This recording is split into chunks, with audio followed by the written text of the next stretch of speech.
ز سم سموران مردان دشت، زمین ششت و آزما گشت هشت.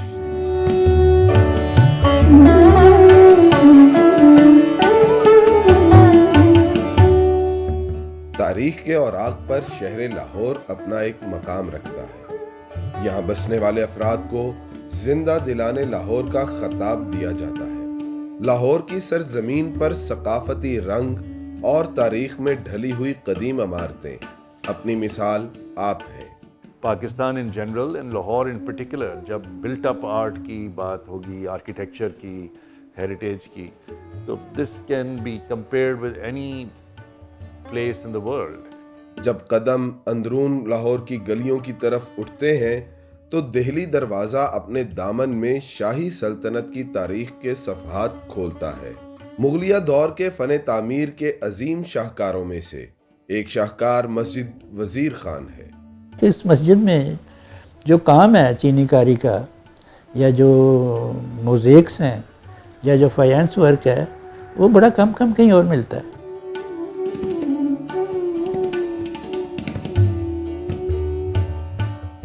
مسجد کی تعمیر مغل شہنشاہ شہاب الدین محمد شاہ جہان کے عہد حکومت کے 7ویں سال یعنی 1635 عیسوی میں ہوئی.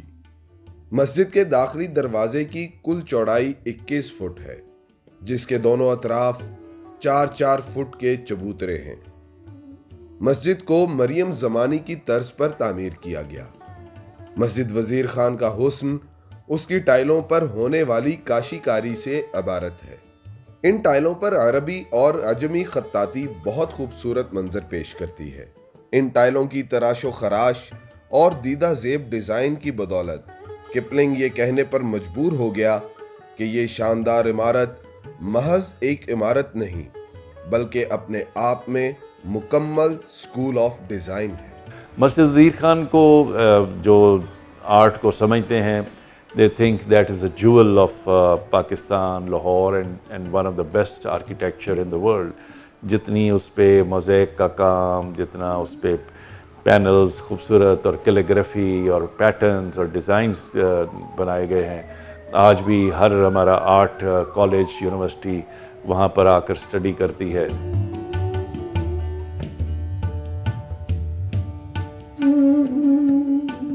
سولہ سو 37 عیسوی میں شہنشاہ شاہ جہان نے فارس کے صفوی طرز پر جہانگیر کا مقبرہ تعمیر کروایا.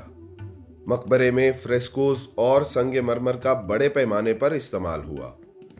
مقبرے کا بیرونی حصہ پیٹرا ڈورا سے سجایا گیا ہے، جسے 4 حصوں میں تقسیم کر کے درمیان میں فوارہ لگایا گیا ہے اور اسے چہار باغ کا نام دیا گیا.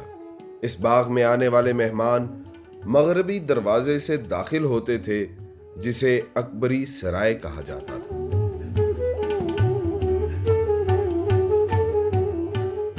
عام عمارت اور آرکیٹیکچر میں فرق آتا ہے اس کے فن میں. تو وہ کیا خصوصیات ہیں، اس میں پھر 2 اور پہلو آ جاتے ہیں. ایک ہے کہ کس انداز سے بیان کر رہے ہیں، اور ایک ہے کہ کر کیا رہے ہیں.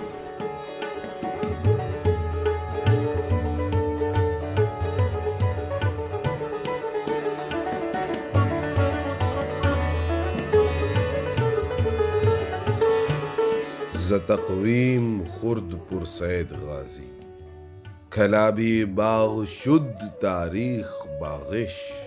گلابی باغ 1655 عیسوی میں ایک فارسی رئیس مرزا سلطان بیگ نے تیار کروایا تھا.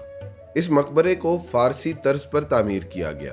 دائی انگا کے مقبرے کی عمارت میں چاروں اطراف سے راستے رکھے گئے ہیں، جبکہ یہ چاروں راستے عمارت کے اندر آپس میں ایک دوسرے سے منسلک ہیں. داخلی دروازے کی ٹائلوں پر کاشی کاری کا فن نکھارا گیا. مقبرے کے درمیان میں ایک بڑا گنبد اور چاروں اطراف میں 4 چھوٹے برج ہیں. ڈوم کا جو ایلیمنٹ ہے، یہ ٹرمینالوجی لیٹن سے اڈاپٹ کی گئی. لیٹن میں اس کو کہتے ہیں ڈومس، اور ڈومس وہ چیز ہے جس کے اوپر کوئی کنسٹرکشن نہ ہو سکے، نمبر 1. نمبر 2 ڈومس وہ ہے جو ٹاپ سٹوری ہوتی ہے. اب دونوں کا فنکشن تو ایک ہی ہے. اب جہاں ڈوم بنا ہوگا اس کے اوپر تو کنسٹرکشن نہیں ہو سکتی, فلیٹ چھت کے اوپر تو ہو سکتی ہے, تو ٹاپ سٹوری بھی ہوتی ہے, جب اوپر جا کے ٹرمینیشن ہو جائے وہ ڈوم ہو گیا. تو اس طرح اس کا ایوولوشن آیا. اب مسلمانوں نے اس لیے اڈاپٹ کر لیا کہ جہاں سٹون اویلیبل نہیں تھا, برکس کو یوز کرنا تھا, تو برک کو اس طرح یوز کرنا تھا کہ اس سے آرچ بھی بن جائے اور اس سے ڈوم بھی بن جائے. مقبرے کے مرکزی ہال میں گنبد کے نیچے دیوار پر قرآنی آیات بھی لکھی گئی ہیں. یہ عمارت رقبے کے اعتبار سے زیادہ بڑی تو نہیں, لیکن مغلیہ دور کی تعمیرات میں اپنا ایک اہم مقام رکھتی ہے.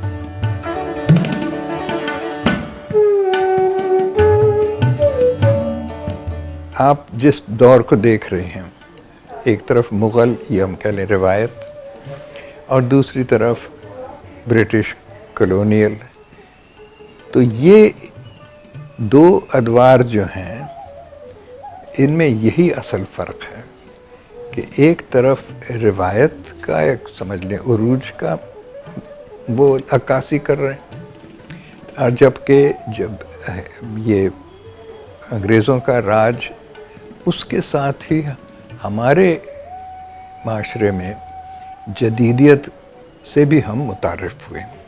لاہور ہائی کورٹ کے سامنے انگریز دور حکومت میں ایک عمارت تعمیر کروائی گئی جسے جنرل پوسٹ آفس لاہور کہا جاتا ہے. اس عمارت کو 1877 عیسوی میں تعمیر کیا گیا تھا. یہ عمارت ملکہ برطانیہ کی 50ویں سالگرہ کے موقع پر تیار کی گئی. اس عمارت کا انتظام محکمہ ٹیلی گرام کے سپرد تھا. اس کا ڈیزائن سر گنگا رام نے تجویز کیا. جی پی او کی عمارت اس قدر وسیع ہے کہ نیچے کی منزل میں 33 کمرے اور بالائی منزل میں 19 کمرے ہیں. جی پی او میں ایک کلاک ٹاور اور 4 برجیاں ہیں. عمارت کے مینار وکٹورین طرز پر تعمیر کیے گئے ہیں.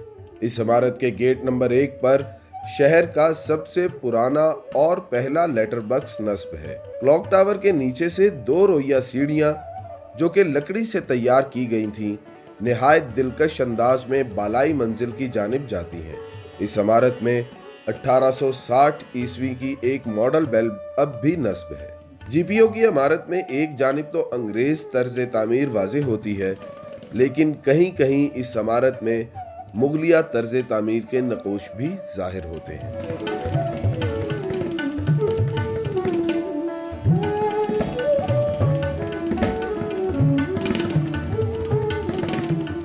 لاہور شہر میں صبح کے وقت ریگل چوک پر دائیں جانب ایک عظیم عمارت سے ہالےلویا کی آواز گونجتی ہے. اس عمارت کو سیکرڈ ہارٹ چرچ کہا جاتا ہے. اس چرچ کو 1887 عیسوی میں گوتھک ریوائول آرکیٹیکچر کے تحت تعمیر کیا گیا.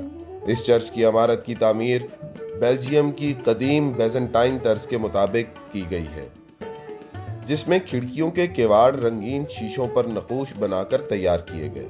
عمارت کے داخلی دروازے پر ایک بڑا چوکور مینار ہے جس کا اوپر والا حصہ گول اور نوکیلا ہے. اس مینار کے اطراف میں اسی بڑے مینار جیسے 2 چھوٹے مینار ہیں. اگر اس عمارت کو اوپر سے دیکھا جائے تو سلیب کا نشان مکمل ہوتا ہے. چرچ کی عمارت کے اندرونی حصے میں ایک بڑا ہال ہے جس کی چھت بڑی گول آرچوں پر مشتمل ہے. اس عمارت کا نقشہ بھی بیلجیم کے ایک نقشہ نگار انٹورپ کے ایڈورڈ نے بنایا تھا. عمارت میں نصب لکڑی کے دروازے اور فرنیچر آج بھی اپنی اصل حالت میں موجود ہے. سیکرڈ ہارٹ چرچ کو 1907 میں بشپ فیبن ایسٹرمینز نے مقدس کر کے عبادت کے لیے عام کیا.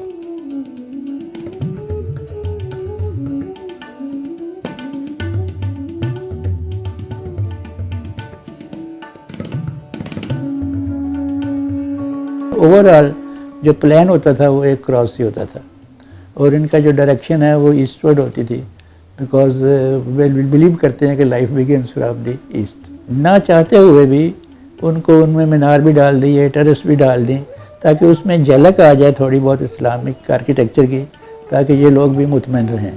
تو یہ ایک املگمیشن سی بنی جس کو ہم اینگلو مسلم آرکیٹیکچر کہتے ہیں.